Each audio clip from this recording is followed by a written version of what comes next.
সিরাজগঞ্জের বেলকুচি উপজেলা প্রশাসন আয়োজিত 3 দিনব্যাপী কৃষি প্রযুক্তি মেলা 2024 অনুষ্ঠিত হচ্ছে। বিস্তারিত জানাতে আমাদের সাথে যুক্ত হচ্ছেন সহকর্মী গোলাম মোস্তফা রুবেল। রুবেল, শুভ সকাল। শুভ সকাল রুবেল।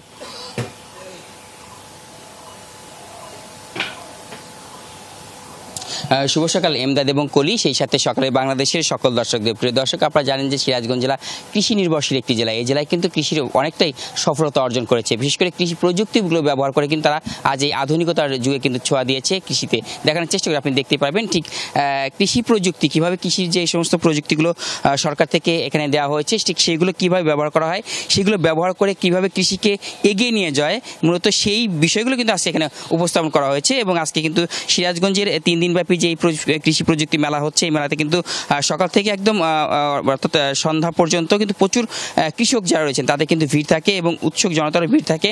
তারা কিন্তু সার্বক্ষণিকভাবে এভাবে এই কৃষি প্রযুক্তিগুলো কীভাবে ব্যবহার করা হয় এবং সেই ব্যবহারের মাধ্যমে কৃষি কীভাবে এগিয়ে যায় সেগুলো মূলত এখানে প্রদর্শন করা হচ্ছে। কথা বলবো এখানকার উপজেলা কৃষি কর্মকর্তা যিনি রয়েছেন তার সাথে। এই কৃষি প্রযুক্তি মেলার মধ্য দিয়ে মূলত কৃষকদের কী ধরনের মেসেজ আপনারা দিচ্ছেন এবং এতে করে কৃষকদের কতটুকু উপকার হচ্ছে বলে মনে করছেন?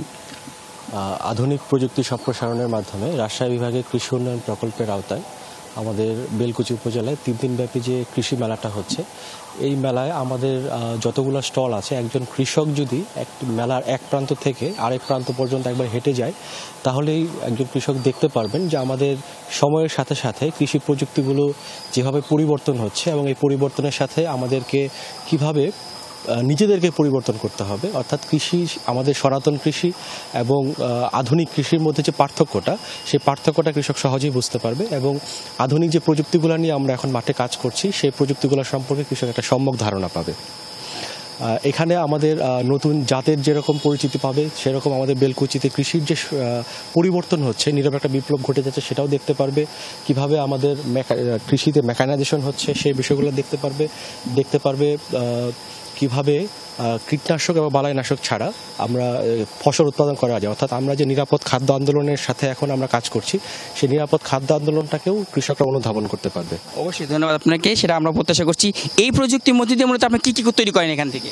এখান থেকে আমি তেল জাতীয় যে বীজগুলা, যেমন সরিষা, সূর্যমুখী, বাদাম, কালো জিরা, সয়াবিন, এগুলা ভাঙানো হয়। এগুলো ভাঙায় তেল বের করা হয়। ঘরে থেকেই সম্ভব? জি, ঘরে থেকেই সম্ভব।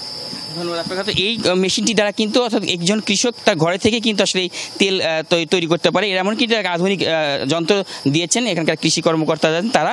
এবং এখানে কিন্তু দেখতে পাবেন জৈব সারও রয়েছে এবং বিভিন্ন ধরনের কিন্তু কীটনাশক, যেগুলো আসলে মূলত কীভাবে ব্যবহার করা হয় সেগুলো কিন্তু এখানে দেখানো হচ্ছে।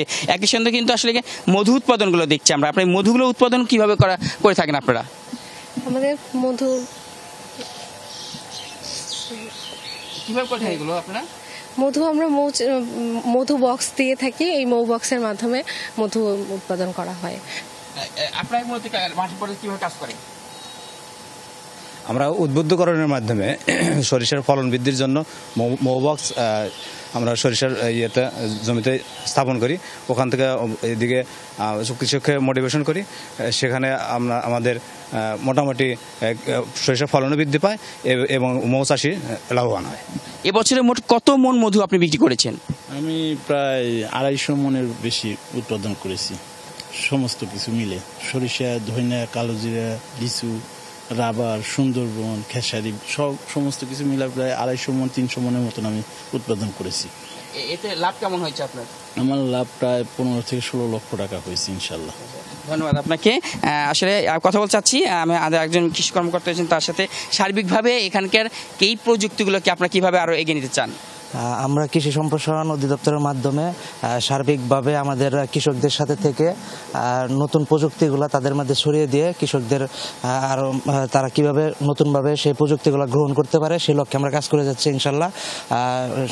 সার্বিকভাবে আমরা উন্নত স্মার্ট বাংলাদেশ গড়ে তুলব আধুনিক কৃষি প্রযুক্তি সম্প্রসারণের মাধ্যমে। অবশ্যই ধন্যবাদ আপনাকে। আসলে স্মার্ট বাংলাদেশ গড়তে হলে কিন্তু স্মার্ট মানুষ হতে হবে এবং স্মার্ট কৃষি হতে হবে।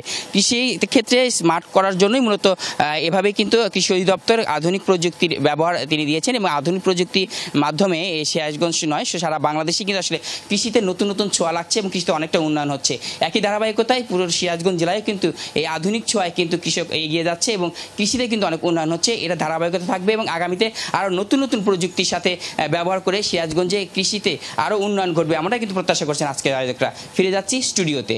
অনেক ধন্যবাদ আপনাকে রুবেল।